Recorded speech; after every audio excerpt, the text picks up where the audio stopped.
Assalamu alaikum aziz qarindoshlar. Yana yüz görüşdük. Allah'ın bu nimet üçün cheksiz hamd sana aytaman. Bugungi temamiz yana tashviqotning qudrati to'g'risida. Men tashviqot haqida ko'p to'xtaldim. Yana davam etsam bu muhim bo'lg'achqa yetarli bo'lmadi deb qaradim. Siyosiy faoliyat qilayotgan bir guruhning tashviqotning qudrati haqidagi mujmal tunishi haqiqatan kishini ansirtadi. Shunga yana bu haqda ig'iz ochishga, takror ta'kidlashga majburiyat his qildim.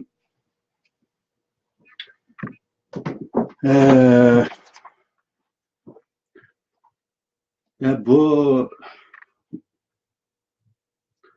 suhbatdagi mazmun bu kitobda bir maqola shaklida mavjud. Agar anglashga qaraganda o'qishni yaxshi ko'radiganlaring bo'lsa, bu kitobdan o'qisang bo'ladi. Shaxsan men shunday, ya'ni o'qishni yaxshi ko'raman. Tashviqot xarakteri jihatdan yetaklash, ko'ndirish tashviqoti, qaymoqtirish tashviqoti, qo'rqitish tashviqoti qatorliqlarga bo'linadi. Metodi jihatdan oshkora tashviqot, davlat ichi yoki sirtidagi tashviqot vositalari, gezish jurnal, radio, televiziya, adabiyot san'at mahsulotlari, bu video seriallari va kino, teatr qatorliqlar orqali qilinadigan tashviqot. Yoshirin, ya'ni samanning ostidan suv yugurtish shaklidagi tashviqot. İstihbarat organlar tarafidan uyushtiriladigan va elib beriladigan tashviqot. Bu yoshirin qatorliqlarga bo'lindi. Hokimiyatlar bularning hammasini qo'llanilishi mumkin.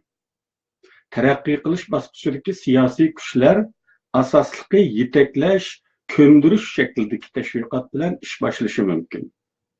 Hatto yer osti tashkilotlarining tashviqot materiallari yoshirin taqdirlanadigan bo'lsa-mu, yana oshkora tashviqot tipiga kiradi.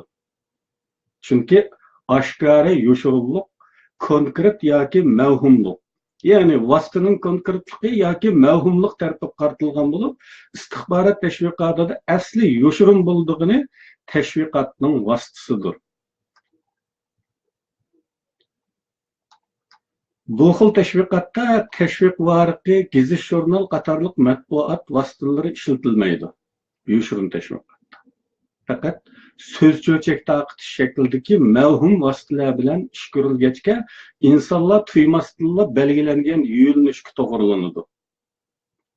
Istihbarotga mansub bo'lgan yoshirin tashviqot haqida boshqa maqola to'xtalgan bo'lg'achqa bu yerda oshkora tashviqot haqida to'xtalamiz. Oshkora tashviqot vaqt e'tibori bilan yana uzoq mazgillik tashviqot, qisqa muddatlik, ya'ni davr xarakterlik tashviqotga bo'linadi.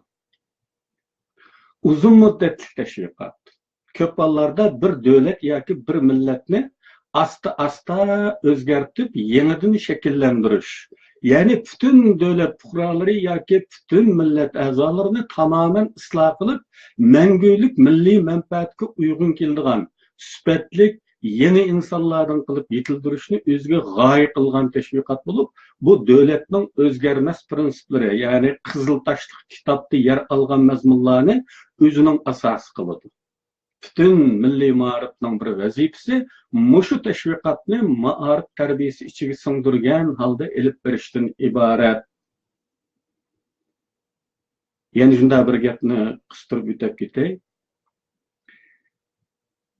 Bu davlatning barliq matbuot vositalari, ma'arif qatorliq qurollardan foydalanib, butun fuqaroni o'zgartirishga qaratilgan bu tashviqot ikki xil bo'lishi mumkin. Birisi yuqorida deb o'tganimizdek milliy manfaatga uyg'un keladigan sifatli yangi insonlardan qilib yetildirishni maqsad qilsa, yana birisi davlat hokimiyatiga shartsiz bo'ysunadigan isyon ko'tarishni xiyol qilmaydigan manqurt inson yetishtirish uchun elib berilishi mumkin. Anlaşılağa qaraganda Yaponiyaning samoviy podshosi ana shunday sifatli puxra barliq keltirish islohot elib borgan ekanmish. Ammo u ma'rif sistemasi orqali asta-asta bu nishonga yetish bek ichi pishib ketgan. Bek asta bo'ldi ekanda. Patroq natija ko'rishga oldirganmaganda intayin qattiq qo'l vositalarini qo'llanib, shu zaman uchun intayin vahshiy atalgan. Yani jismoniy jihatda sifatsiz insonlarni qirib etgan. Millatning safosini tushirdi. Keyingilar safoliq bir millatni shakllantirib berganligi uchun rahmatdan uning ro'yiga ming ta'zim qilarmish bugungi kunga kelganda. Bu vaqtda Gitler shunday degan: o'rtaq bir milliy tuyg'u va milliy hissiyot faqat maktablarda ma'rif orqali tashviqot do'lqini vositasi bilan yaratilishi mumkin. Bu nishonga 10-20 yilda qisqa bir zamonda yetish mumkin emas, balki 100 yillarni nazarga olish kerak. Turkiya istixborotida ishlagan pishqadam istixborotchi va shundaqla keyin universitetda professor bo'lgan Mahir Qaynoq shundaq deydi. Ma'rif sistemi insonlarga ma'lum bir xil fikr qilish odati beradi. Demisimi dastlabki qadamda ma'rif sistemi ichida insonlarni muayyan bir qilib qisilib, ondan keyin bu qilib ustiga kundalik hodisalarga ko'ra bir yo'nalish bermoqdir. Davr xarakterli tashviqot. Şu zaman, şu tarixiy sharoitda hokimiyatga kerakli bo'lgan bir turli kayfiyatni hozirlash uchun elib beriladigan tashviqot bo'lib, ma'lum tajovuzchilik planini niqoblash, ma'lum yo'lga qo'yilish oldida turgan yangi siyosatga, kishilarning qarshi chiqishining oldini olish yuzasidan kishilarni ko'ndirish, mavjud hokimiyatni ag'dirib o'tishga, kishilarni kushkurtish, tarafdor to'plash qatorliq maqsadlar elib berildi. Soğuk münasebet urushi davrida hech kim diniy sabablar bilan so'qishmaydi. Taraflarni belgilagan omil ideologiyalik maydoni edi va kommunizm bilan erkin iddia orasida bo'layotganligi so'zlanadi. Endi bo'lsa minglarcha yil burungi farqlar o'tirib chiqarilyapti. Diniy tashkilotlarning dunyoni changaliga kirgizib olish g'arazida bo'layotganligi so'zlanmoqda. Bugungi surkilishlar diniy va etnik asoslarga ko'ra bo'layotgandi yoki bular bir cho'mpardimi? Agar undaq bo'lsa, asli sabab nimadir? Bu naql. Bu qurlardan davr xarakterli tashviqotning bir yuzini ko'rib olish mumkin. Bundan boshqa matbuot bir tarafdan o'z qarashlarini yaysa, yana bir tarafdan qarshi fikrlarni to'sish kerak. Yani matbuotni kontrol qiladiganlarning roli ikki turlik bo'lib, biri xohlaganlarni so'zlatmak, ikkinchisi xohlamaganlarni to'smak. Demak, eng erkin hisoblangan siyosiy tuzumlarda matbuot tamoman erkin bo'lmaydi. Aksicha, hukmron guruhning orzusiga uyg'un ish tutadi. Ba'zan muxolif iddialardagi yozmalarga o'rin berilishi mumkin.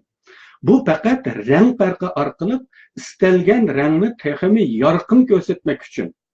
Ya'ni o'xshash bir iddianing butun matbuotni qoplab turishi uning ishonchlilik darajasini tushiradigan bo'lg'achqa cheklik doirada muxolif fikr uyushtiriladi.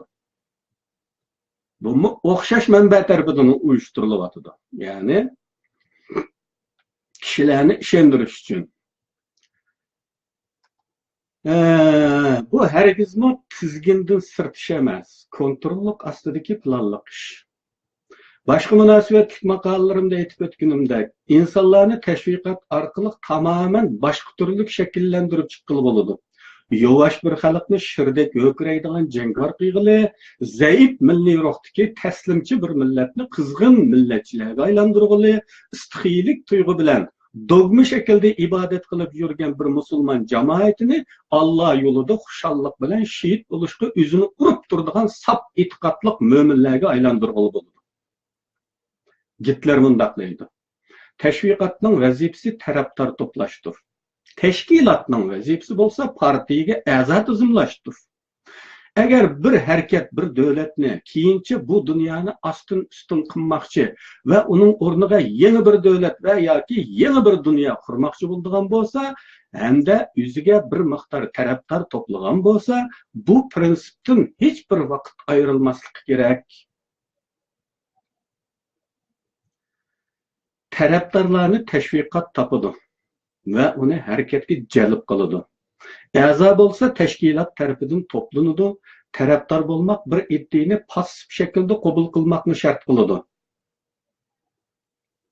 Tarafdor bo'lish uchun o'zingizning burundan ko'tarib yurgan iddiyamiz yoki ko'z qarashingizni birga ko'tarib kirish deganlik olmaydi. U holda talash tortish kelib chiqadi. Tashkilotning ko'z qarashi va iddisini qabul qilishingiz shart bo'ladi. A'zo bo'lmoq bo'lsa, iddining aktiv shaklda vakili bo'lish va mudofaa qilinishini taqozo qiladi. Masalan, 10 tarafdor orasidan 2 a'zo chiqishi mumkin. Biz yana tashviqotning qudratini yaqin kechmishimizdagi, ya'ni 96 dan 99-yillar tashviqot do'lqinini misol qilish orqali isbotlashimiz mumkin. Aslida ongsiz bir tabiqiga mansub bo'lgan diqqandan kelib chiqqan ushaq tijoratchilar birdilla vatan uchun o'lishga hozir ruhiy holatga kelgan va yenidagi pul milinimi ayab o'ltirmaydigan sexiylarga aylangan edi. Bizga nisbatan aytganda tashviqotning rolini ziyolilar va boshqa barliq jamoatimizdan ko'ra diniy sohamizdagilar obdarroq tushunadi.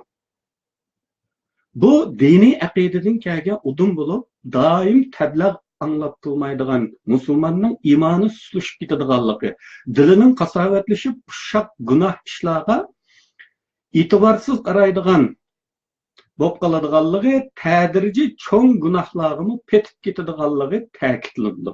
Shunga bilganlar orasidami doim diniy tabliğ takrorlanib turdi. Diniy zotlarning qarashi intayin to'g'ri. İnsan xuddi tamoqqa ehtiyojliq bo'lgandek ideologiyaga muhtoj. Uning ma'naviy ochligiga sen halol bir narsa tayyorlab bermasang, dushman uning ma'naviyati uchun poq yegizadi. Kommunistlarda tashviqot, oshkora tashviqot vositalari orqali to'yindiruvchi darajada istixborotlik tashviqot temalariga qarasangiz bo'ladi buni. Buni balki kelgusi so'zlashimiz mumkin agar o'qishni ig'ir ko'rsanglar. To'yindiruvchi darajada bezor qilg'uchi shaklda elib berilg'achqa, uning ishondirish kuchi ojiz bo'lsa-mu, biror haqiqiy xabarga, iddiaga, fikrga, umuman ma'naviyatga kerakli ozuqqa tashna bo'lgan jamoat yoshirin tarqatilgan istixborot tashviqotiga, ya'ni mish-mish paranglar, so'z so'lchaklarga osonlik ishinib ketadi. Ammo shuni e'tirof qilmay amalimiz yo'qki, ishondirish kuchi yo'q deyilsa-mu, kommunistlar o'z yolg'onlarini harmay talmay takrorlayvergachga, yillarning o'tishi bilan insonlar yanada azdir ko'pdir bir narsalarni yuqtirib olishdan, kommunistlar ko'zlagan shaklga kelib qolishdan saqlanmaydi. Mana bu tashviqotning izchilligi nimalarga qodir ekanligini isbotlaydi. Bu haqda o'zimning bevosita ta'sirotimni deb o'tganligim yodimda. Shundoq bo'lsa-mu, zaruriyat yuzidan takrorlashim ayibga buyurilmas. Kommunistlar bizga o'zlarining jannat barpo qilib berganligini, dunyoda ajoyib xor va zabun xalqlarning borligini to'xtamasdan talqin qilib, dunyoda Afrika va Amerikada yashaydigan zengilardan xor inson yo'q deydigan tuyg'u keltirishgan edi. Men g'arbga kelgan vaqtimda, garchi kommunistlarga eng ishonmaydigan bo'lishimga qaramay, yanada shu zengilar haqidagi tunishda kommunistlarning orzusiga ko'ra iddia tunish va ruhiyatni shakllantirib qolganligimni his qildim. Tunji uchratgan zangini kuzatdim. Umi mendek panohlik tilab kelgan edi. Shundoq bo'lishiga qaramay, u o'zini shunchalik erkin tutatdiki, asli mening tushuncham bo'yicha bo'lganda, ular har yerda kamsitilib, masxir qilinib, dakka yurilib, zedi ketgachga, har yerda har ishda tortinib, petinmasdan söz erkitede biçarılık, tüvellik is kılıp duruş gerek idi. Ama o unda kılmaydı. Hiç dağıtılmaydı, dadıl talepler de bulattı. Çünkü o bunçilik taleplerinin akalli hakkı ikenligini bilip göngende ifade dedi. Del aksice, men, yani komünistlerin cenneti de ösken bahtiyar. Aşı mening tasavvurimdeki zenginin orunu deyildim. Her işten tartınıp, desem bulamdığandı, bulmamdığandı. Bu işini kıysam vakırap gitemi, bulamı degende işkilinişlerde doğulamını korup, her küçük işten mi korunup durğunun bilindi. Ben ula bilen garip dünyasına keliştim, burunki, yani Afrika hayatı hakkında mı gep tatılap baktım. Bazıları iktisadi namratlık hakkında datlısı mı, siyasi zulüm, erkinlik çeklimsi hakkında birer şikayetini anlamadım. Hatta köpleri iktisadi cihattan mı bizden yaxşırak ekanligi. Fakat öz istekleriga bakkanda tüven dep qarab, razı emasligini bildim. Hatta ularning Amerikada kemsitilib ketganimi, eng kemsitilgan chog'dimi bizdan tuzukroq kun ko'rganligimi ma'lum bo'ldi. Ular hatta g'arbda nigir deb atalmaydi ki. Çünkü bu kemsitish ma'nosida so'z bo'lg'achqa bundaq atash cheklangan ekan. Fakat komünist tüzümlerden kelgenlerinin tilida da nigir atalgısı saqlanıp qalgan. Ben bunu İngiliz tili kursida o'qiyotgan vaqtimda bayqadim. Sobiq Sovet ittifoqi tavasidan kelganlar nigir deydi. Ve biz nigir deb ko'ngan. Ama bu gap tunji og'zidan chiqqan vaqtida bir Ukrainalikni dars o'tayotgan muallim sakrab ketdi. Qat'iy bunday deyishga bo'lmaydi. Bu yerda unday deyish cheklanganda. Mana bu paketlar tashviqotning inson ro'yitiga qanday singib ketadiganligini to'liq ko'rsatib turadi. Komünistlar yaqinda yo'l qo'ymoqchi bo'lgan siyosati haqidami yo'shirin xabar taqitib, bisini sinab beqish, yo'shirin ko'ndirish ilib boradi. G'arbda to'yindiruvchi tashviqot bilan kishilar bezor qilinmaydi. Fakat aşkarı vasıtalar içinde yönlendiriş mevcut bulup, bunun bilen kişiler ihtiyarsız yüzünde iddivi birlik keltirildi. Mesela, 2 milyon ayalının tıl qağallığı, 3 milyon balanın yetim qağallığı hiç tılgı elinmezken, Amerikalık bir askerinin Irak'taki terörist güçler tarafından öldürülgenliği, ailesinin içinçlik gözyaşları ve memleketke matem keyfiyatı içinde elip gelingen cesetini ahiretke uzutup menişler, adetlikçe haber kılınğanda kılsımı, bundaq davamlaşış acayip korkunçluk, önüm yaratılganlığı mukarrar. Bu xil adetlanish neticesinde mekteplerge bastırıp kirip, onlarca o'quvchini etib etgan g'arblik terroristlar, qurolliq kishilar degan ismda xabar qilinadigan musulmon bo'lmag'achqa. Normal bir jidalga aralashib qolgan biri musulmon bo'lsa, terrorist deb ataladigan atılıp xabar qilinadigan vaziyat shakllanib, toplumga musulmonlarning birdan bir tinchlikni buzg'uchi xatarlik dushman ekanligi iddiasi singdiriladi. Teşvikatның küçüdün tacavuzçılar teşlik qoğduğuçi, azat qıygıçı, hörlük etkenliği dep tunutulsa, öz vatanida tacavuzga qarşı turg'uchilar terrorchi, bölgünchi, teşlikqa xabar tug'dirg'uchi dep tunutuldi. Siyasining ob'ekti omma, quroli omma, maqsadi omma. Shundaq bo'lganligi uchun teşviqat orqali omma qo'ldirildi. Teşviqat arqılıq amma yeteklenadi. Teşviqat arqılıq amma terbiyelenadi. Teşviqat arqılıq amma hareketga keltiriladi, qo'zg'atiladi. Ammaning fikrini tutish, ammani qo'lga keltirish, ammani safarbar qilish har qanday siyosiy harakatning birinchi vazifasi bo'lish bilan qolmay, siyosiy maqsadning ishga oshmasligini belgilovchi omildir. Siyasi maqsadlar her kaçan birer debdebelik şuar arkalık ya yoşuruldu ya pedazlandı. Ya burmulap görsütüldü. Yapılar tacavuzçılık hareketini Şark Asya'nı ortak güllendiriş degen. Xitaylar vatanimizga sınıp girişini, chegara rayonini güllendirish, chegara rayoniga yordam berish da'vatidir. Amerika O'rta Sharq tajovuzini, ommaviy qatlam qurollarini va terrorni cheklash shuari bilan pardaladi. Kommunistlar hakimiyetini tartib elishdan iborat qariniyatini yo'qsillarni zulmdan qutqizib elish, zolimlardan ozod qilish deb pardozlab, keng xalq ommasini oldi va maqsadi yo'lida foydalandi. Yuzlarcha, minglarcha qatim aldanganlik tajribasi bo'lishiga qaramay, izchil davom qilgan tashviqotning roli tufayli yana davomli oldinib kelmoqda.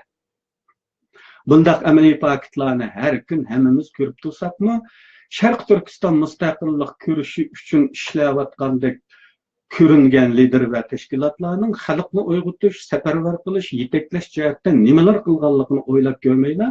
Hech nima ko'rmagan sahrolikdek biror yig'in qurultoy etishlar, biror boshqa tashkilot bilan yoki biror ministr bilan ko'rishlarni qaltis ish bilyapmiz. Salmoq bilan o'ylab ko'rilsa va bu ko'rishlardan bizning xalqimizga nima foyda, ko'rishimizga nima foyda deb so'ralsa, masalaning mohiyati ochiladi. Shuni qayta da'vatamanki, bu kurash har qancha abdal bo'lsa-mu, yana o'zimizning xalqi bilan bo'ladi. Chet ellik janoblar biz uchun qurbon berib sarang emas. Undaqkan o'z xalqimizga qaratilgan tashviqotni tarbiyalash, yetaklashni maqsad qilgan tashviqotni chong tutib, vatanparvarlik hissiyoti, millatchilik tuyg'usi va Xitoy tajovuzchilariga bo'lgan nafrat uyg'otish va bu tuyg'ularni davomli yanilab turishni eng muhim xizmat sifatida tutmasa, xalq tashlab etilsa, xalq tarafidan lidermi tashlab etiladi.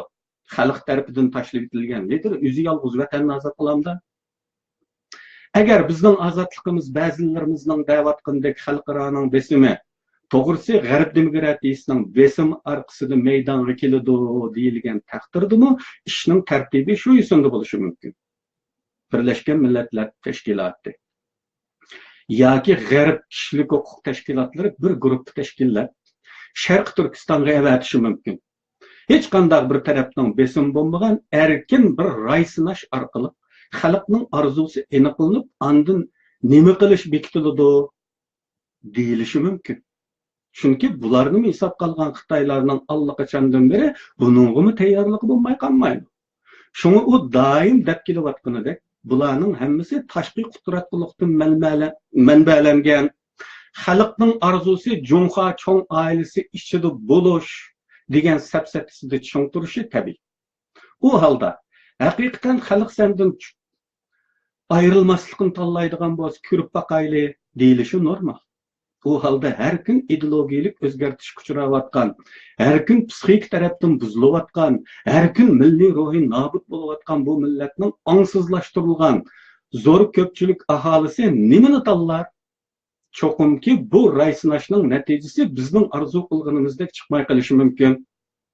Chunki bir taraf xalqqa uzluksiz davom qilayotgan ideologiya hujumi qilib, xalqni zaharlashdan, milliy ruhini o'chirib tashlashdan bir minutni to'xtamayversa, yana bir taraf xalqning milliy ruhini uyg'otish, mustaqillik iddiasi yetildirish xususida hech qanday amaliy qadam olmayversa, shundaq natija yuz bermay, yana qanday bo'lmoqchi edi? Mana shuning uchunmi yana tashviqot, o'z xalqimizga qaratilgan tashviqot, ideologiya qurilishi yoki birinchi o'rindagi xizmat bo'lishi zarur. Xalq angliq shaklda emas, angsizligidimi, ya'ni yoshirin enidimi ozodlikni istaydigan, intiladigan, iddiviy safarbarlik holatida bo'lishi kerak. Tashviqot bir davlatning jimiy yerini bir fikr bilan to'ldirgan bo'lsa, tashkilot bir uchun odam bilan barliq ijobiy natijalarni elishi mumkin. Gitlerning so'zi bu. Bu deganlik tashviqot orqali umumiy bir ma'naviy atmosfera yaratilgan ahvol ostida bir tashkilot ozroq odami bilan g'albalik harakat elib bora oladi deganlikdir. Yana bir tarafdan aytganda, Xitoyning yengilishtiruvchi tashviqoti qarshisida xalqni uyg'otish, cho'chitish, ogohlantirish va to'g'ri yetaklash tashviqoti bo'lmaydi ekan, Xitoylarning tadrijiy milliy kimligimizni buzish, unutuldirish, assimilyatsiya qilib, oxirida butunlay yo'q qilish qariniyatining amalga oshishi qulay bo'ladi. Qarshi tashviqotimiz ko'lam, umumlashish, obyektivga yetib berish jihatlarda Xitoy tashviqoti oldida nihoyatda zaif o'rinda bo'ladi deyilsa-mu, yana xalqning yo'qolmaslik yo'lidagi tirajishining uzoqroq so'zilishida uzuqliq yoki energiya bo'lib rol o'ynay oladi. Yana bir jihatdan aytganda, Xitoy shart-sharoiti to'liq holda keng ko'lamli tashviqot elib bora oladigan bo'lsa-mu, xalqning qalb moyilligi Ama biz tarafta bo'ladigan bo'lg'achqa, bizning tashviqotimizning yetersizliklarini mana bu mayillik to'ldiradigan bo'lg'achqa, biz yanada tutishimizdan umidvor bo'lsak bo'ladi. Sistemalik, aniq maqsadlarga ko'ra ilib beriladigan tashviqot chet ellarda Uyg'urlar yashayotgan davlatlarda shu davlatning asosiy aholisiga singishib yo'qolib ketish. Yaxshi kunga erishganda, ya'ni yangoq chaqqanda, pada baqqan chaqdagi do'st, ya'ni vatan millatni unutishdek osiy qilmishdan to'sishi mumkin. Bundaq bir vatanparvarlik tashviqoti, milliy kimlik tashviqoti, siyosiy g'oya tashviqoti bo'lmasa, chet ellardagi Uyg'urlarning aynıp kun siri özlerini Şarkı Türkistan bilan aloqasiz his qilish xohishi egrilishib bordi.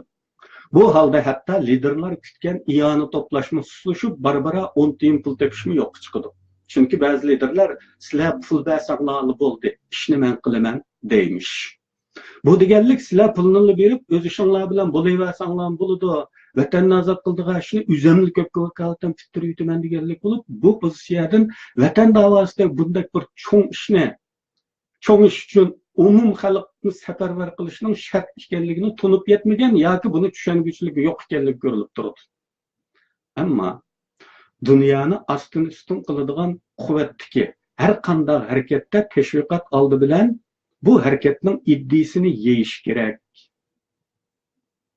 Gitlerning so'zi. Agar tashviqotning roli texim muhimi zaruriy tutunib yetilsa, chet ellarda uzun muddatli tashviqot tipiga kiradigan ma'arif orqali o'zlashtirilgan tashviqot loyihasi, ya'ni darslik programmi tuzilib chiqilish bilan birga cho'nglar uchun har qachon izchilligini yo'qotmaydigan eng oz mazmun turida eng ko'p xil shaklda takrorlanib yana bir xil loyiha bo'lishi kerak. Bu deganlik düşman hukmi jihatda düşmanning ko'p xil va murakkablik emas, oddiylashtirilgan, birga qisqartirilgan düşman hukmi, birli düşman hukmi bo'lishi kerak. Siyosiy g'oya jihatdami qisqartirilgan, oddiylashtirilgan, birli g'oya hukmi so'zlanishi kerak. Tashviqot g'oyat cheklik temalarni o'z ichiga olishi va buni doim takrorlash kerak. Dünyanın başka meselelerinde bo'lganidek buningdimi tavranmas izchillik muvaffaqiyatning eng muhim shartidir. Bu vaqtda Gitler yana shunday degan, tamamen xilma-xil dushmanlarning birli sinfga mansub ekanligini muvaffaqiyatli tushuntirish ulug' liderlar xos talantdir. Aksicha düşmanlarning ko'p xillik to'g'risidagi tushuncha ojiz va ikkilnish ilkidagi xiyollar uchun o'zining kurash nishoni qarta shubha tug'dirishga sabab bo'ladi. Bu nuqta shuning uchun zarurki, düşmanning ko'p xilligi haqidagi xafaliklarni biz hayotimizda ko'p tatdiq. Oldimizda Xitoy tajovuzchilaridan iborat birli dushman bor, bir xilli dushman bor. Bu qarash uzul kesil aniq bo'lishi kerak. O'zimiz tava bo'lgan ko'z qarash, jamoat, diniy yoki ijtimoiy to'plarning g'oyasini minimsigan holda ular singdirilgan tarafidan singdirilgan dushman qarashini siyosiy g'oyamizga qo'shib olsak, eng buyuk siyosiy g'oyamiz yo'lidagi dushman qarashimiz murakkablashib ketib, yana xatolashib qolib boradi. Xitoydan boshqa dushmanimiz yo'q. Başqalarının her qanday ittifaqlashishga bo'ladigan kuchlar qatoriga kirgizilgani yaxshi. Endi tashviqot haqida yana bir necha naql berib so'zimni oxirlashtiraman. Agar hezi bo'lmasangiz, axborot sizni mazlumlarga nafratlanib, zolimlarni suydigan qilib qo'yadi. Bu Malcolm X'ning so'zi. Ko'pchilik biladi belki Malcolm X, musulmoncha ismi Elijah Muhammad. O'tgan asrning 40-yillaridan keyin Amerikada qora tanliklarning to'pi bilan islomga qaytish hodisi bir to'lqin bo'lib ko'tarilgan. Mana shu to'lqinning doisi bu Malcolm X. Agar Amerika film dunyosini boshqara olgan bo'lsam, butun dunyoga kommunizmni yaymoq uchun boshqa bir narsaga ehtiyojim bo'lmagan bo'ladi. Stalin. Tashviqotning ustulik bilan ve izchil yo'lga qo'yilishi natijasida insonlarni jannatni jahannam yoki ta'tiruscha nomrod bir hayotni jannat sifatida ko'radigan qilg'ili bo'ladi. Gitler 1935-yildagi so'zidan.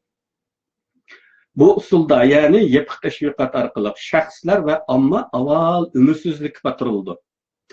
Bunun neticesinde ümitsizlerinin arasında birlik münasebeti kalmaydı ve her biri şahsi menfaatleri kuydu yügüreydiğen buludu. Ramazan Kurtoğlu. Sözümüz tamam. Bu fırsatda qarindoshlarga kiyimi sırtıda bir neçe gipim var. Meni intayin yaxshi qo'llayapsizlar. Vatan ve millet g'imida bu kadar sezgür, bu kadar dikkatli olganliginglar meni intayin xursand qildi. Bu ilham berishinglardan men texmi ko'p energiya qozonyapman. Ama şunun bilan birga bu yerda bir o'zrim borligiga nayt ko'p odam xususiy mesaj kanali orqali menga xat yozyapti. Bu xatlarning hammasini ko'rolmay qolishim mumkin. Şuna cevap veremey kalsam beni keçiringlar.